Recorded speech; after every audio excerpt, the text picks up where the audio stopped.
Esta es la segunda parte de la clase de espondiloartritis. A modo de recordar, comentar que es un grupo heterogéneo de enfermedades. El factor común suele ser la afectación axial, concretamente la sacroiliitis, aunque la lesión periférica histopatológicamente más prevalente es la entesitis, solo que a nivel de la articulación sacroiliaca existen muchísimas entesis. Los estigmas periféricos de esta enfermedad son incluso más característicos que los de la artritis reumatoide, por ejemplo la psoriasis ungueal, la psoriasis cutánea o la uveitis. Esta es una de las enfermedades reumáticas inflamatorias que afectan con mayor frecuencia a los varones y en edades inferiores a los 45 años. Existen 5 formas que son la psoriásica, la reactiva, la anquilosante, la artritis asociada a enfermedad inflamatoria intestinal y las formas juveniles. Esto es un esquema de un algoritmo diagnóstico de las espondiloartritis que parte sobre la base de una lumbalgia crónica que debe ser definida con los criterios de raquialgia inflamatoria como tal. En estos algoritmos intervienen, por ejemplo, la presencia del B27, que tiene un peso bastante relevante, por supuesto la imagen radiológica simple y también la determinación mediante resonancia magnética del edema subcondral. Recordaros que en la resonancia magnética se debe solicitar la secuencia STIR y la secuencia T2 con supresión grasa. ¿Cuáles son las manifestaciones las manifestaciones de la espondiloartritis, ya sean periféricas, axiales o extraarticulares?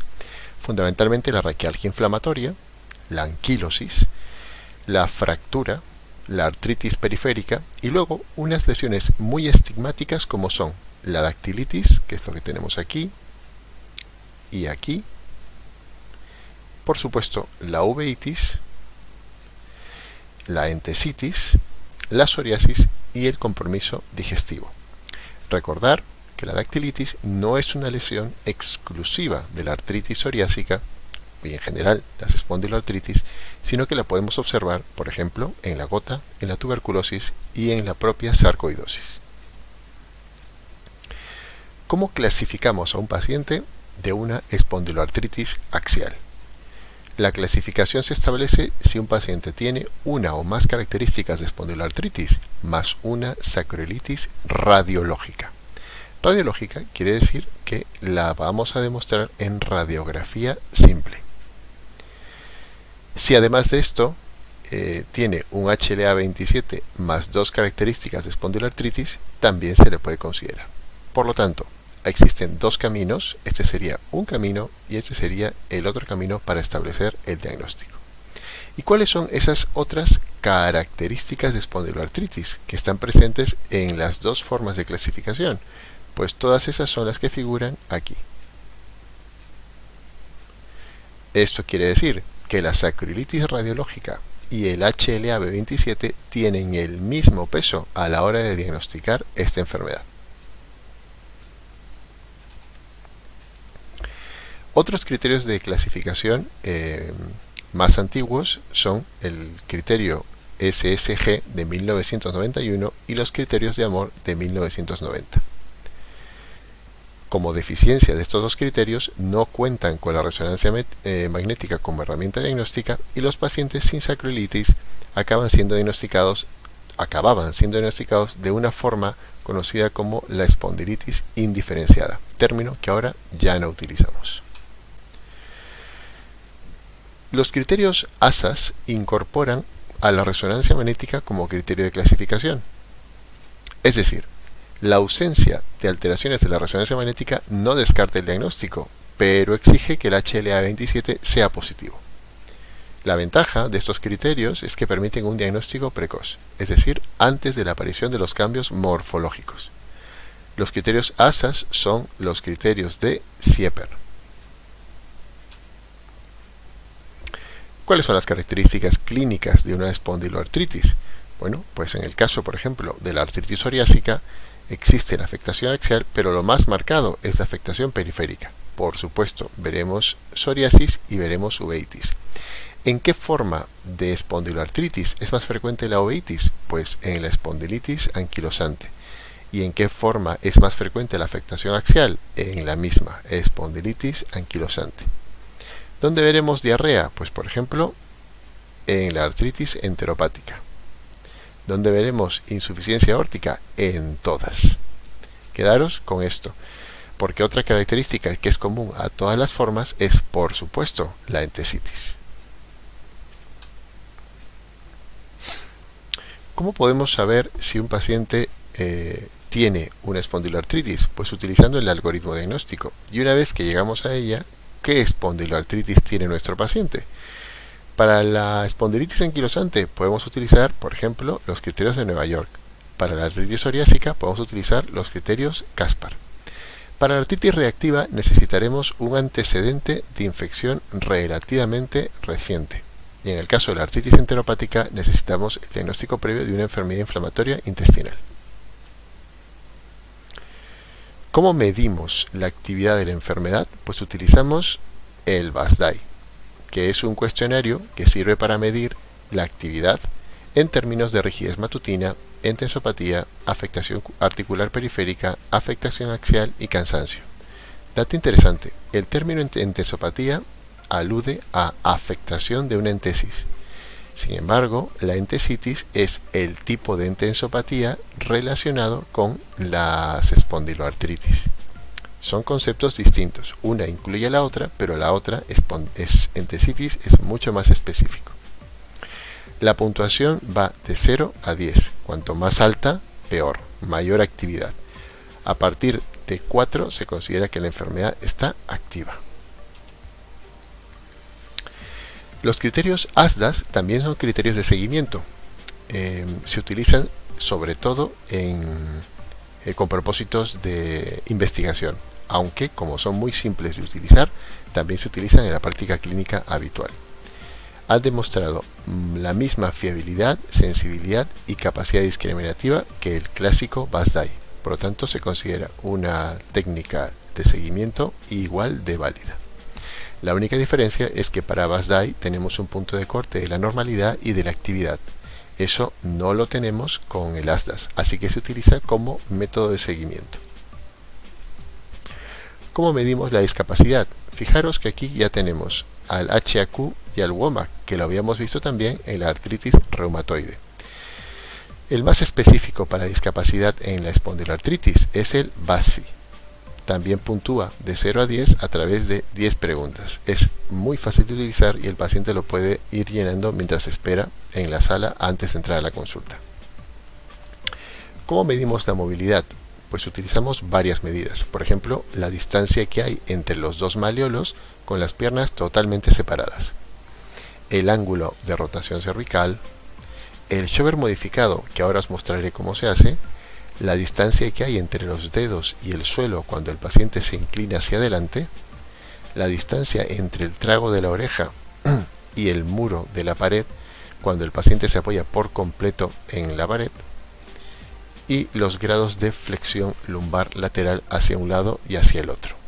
Esto es el test de Schober. El test de Schober debemos colocar una marca a la altura de las articulaciones acroiliacas, luego medir 10 centímetros hacia arriba, pedirle al paciente que se incline hacia adelante todo lo que pueda y ver cuánto se ha modificado la marca. Cuanto más se modifique la distancia, mayor flexibilidad tiene el paciente. Cuanto menos se modifique, más anquilosis presenta.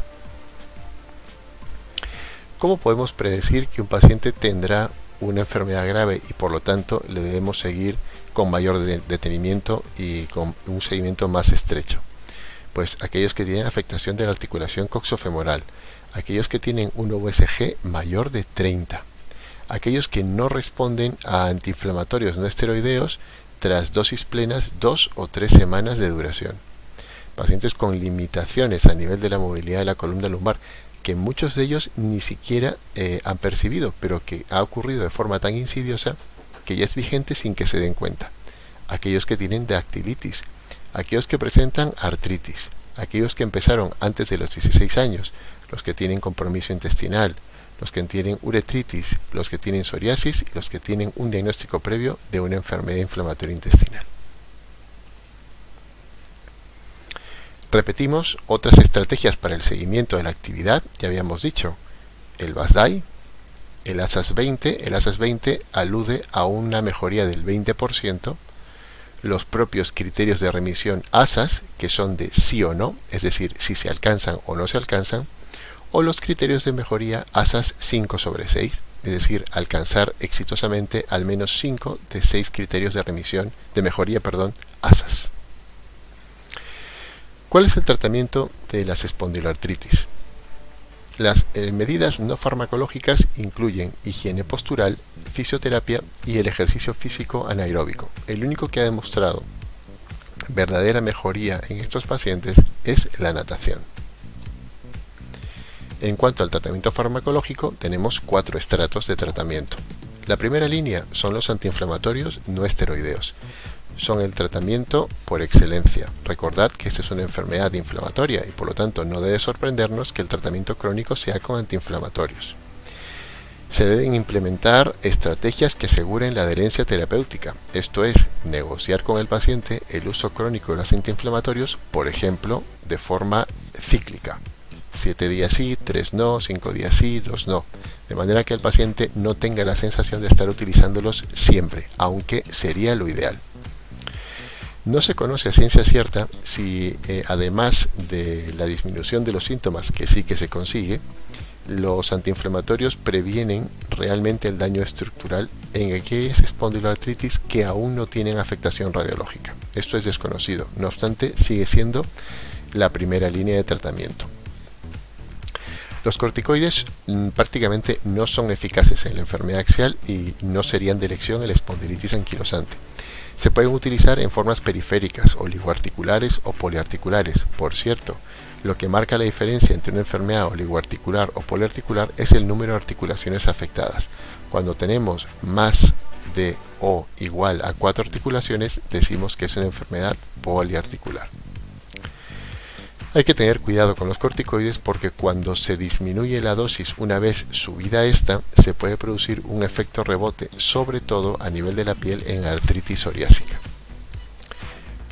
Una idea muy interesante, sobre todo en las artritis inflamatorias que tienen afectada una sola articulación, es la infiltración local de esteroides, que en práctica clínica habitual se suele hacer con triamcinolona o betametasona. Entre los FAMES tenemos 2 que conocíamos, uno menos que otro, de la artritis reumatoide. Este es el que conocemos menos, la sulfasalacina. Tiene frente a placebo una eficacia superior en enfermedad periférica y pese a que ha sido muy estudiado en formas axiales, no se ha demostrado que tenga un beneficio superior a placebo, aunque sí que es verdad que reduce la VSG y reduce también la rigidez matutina. Se administra inicialmente 1 gramo cada 12 horas y se procura alcanzar la dosis plena de 1 gramo cada 8 horas. Para decir que tenemos fracaso terapéutico necesitamos esperar 4 meses. El metotrexato sí que lo conocemos, no tiene ninguna eficacia a nivel axial, pero a nivel periférico parece que tiene éxito en alguna medida. Solamente estaría justificado su uso en formas predominantemente periféricas.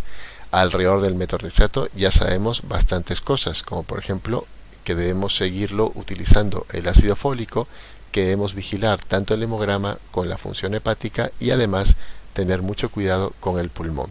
También recordemos la presencia de los nódulos que se pueden producir inducidos por el uso de metotrexato, entre otras cosas que debemos seguir en los pacientes que toman este inmunomodulador. En cuanto a la terapia biológica, me gustaría comentaros la gran variedad de terapias que tenemos para las espondiloartritis. Aquí tenéis a unos viejos conocidos de la artritis reumatoide: infliximab, etanercept, adalimumab, golimumab y certolizumab. Aquí tenéis a un inhibidor de la fosfodiesterasa 4. Aquí tenemos a 2 inhibidores de la interleuquina 17 y aquí a 2 inhibidores de la interleuquina 23. Por cierto, el guselkumab, aunque está siendo utilizado en psoriasis, todavía no tiene indicación en artritis psoriásica, aunque en algún caso se ha planteado su uso de manera fuera de ficha técnica. Y también tenemos a un JAK inhibidor, que es el tofacitinib. Todas estas son terapias, con excepción del guselkumab, que están aprobadas para el uso en pacientes con artritis psoriásica, con espondiloartritis, que incluye la artritis psoriásica y la espondilitis anquilosante. ¿Cuándo yo utilizaría un anti-TNF? Pues muy probablemente en aquellos pacientes que tengan una gran actividad sinovial demostrada. ¿Cuándo utilizaría un anti-IL-17? Pues probablemente en enfermedades predominantemente axiales. ¿Cuándo utilizaría un inhibidor IL-23? Pues también en formas periféricas con gran compromiso cutáneo. Pero más importante que eso, y de cara a lo que nos interesa como medicina general, es ¿qué paciente debe ir a terapia biológica? Pues debe ir aquel que haya tenido fracaso al menos 2 antiinflamatorios durante 3 meses. Fijaros, y esto es muy importante, que el fracaso a FAMES no es especialmente necesario. Basta con tener fracaso a 2 AINES. ¿Y por qué? Porque en la enfermedad axial los FAMES prácticamente no tienen utilidad. Otro criterio es tener un BASDAI persistentemente superior a 4. ¿Cuánto tiempo? Pues 3 meses también. Y por supuesto, la opinión positiva del experto. Y en caso de la enfermedad periférica, el fracaso a 2 antiinflamatorios, el fracaso a la sulfasalacina, el fracaso a las inyecciones locales de esteroides cuando son pocas articulaciones, la persistencia del BASDAI de actividad y otra vez la opinión positiva del experto o el clínico que le lleva. Antes de terminar, quiero haceros una definición especial de una entidad estrechísimamente asociada a las espondiloartritis, que es la espondilitis axial no radiológica. Por definición, es aquella que tiene una clínica axial sacroiliaca, como la mayor parte de las espondiloartritis, pero en la que no se observan cambios radiológicos en la radiografía simple. Sin embargo, sí que tiene edema óseo subcondral demostrado en la resonancia magnética. El tratamiento va a ser el mismo, como una forma axial, por lo tanto aquí no tendrían cabida ni el metotrexato ni la sulfasalacina. Y si tenemos que llegar a terapia biológica para esta variedad de espondilitis, solamente tenemos aprobados anti-TNF alfa y el secukinumab. Muchas gracias por vuestra atención y seguimos con las clases más adelante.